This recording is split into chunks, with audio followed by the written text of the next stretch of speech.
Bakit mo ginawa iyon? Magandang araw po. Kape at pandasal na po. Ito po si Cardinal Chito Tagle.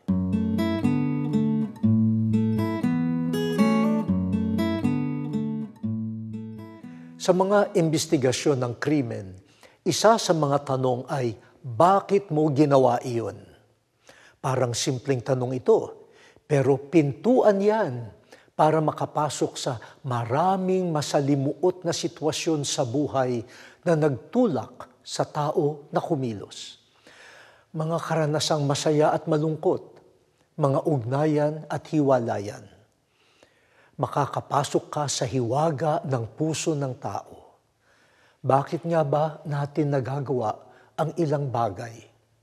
Bakit nga ba? Dalangin natin na maging busilak o malinis ang mga dahilan ng ating pagkilos. Sana hindi para makakuha lang ng pabuya o para malamangan ng kapwa. Sana hindi para yumaman kahit sa maling paraan. Sana hindi para sumikat at maging tanyag lang. Sana gawin natin ang mga bagay dahil ito ay mabuti, marangal, at makakatulong. Sana masasabi natin, ginawa ko yun dahil tungkulin kong maglingkod. Yun lang.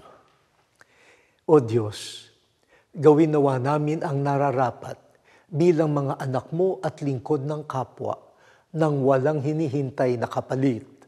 Amen.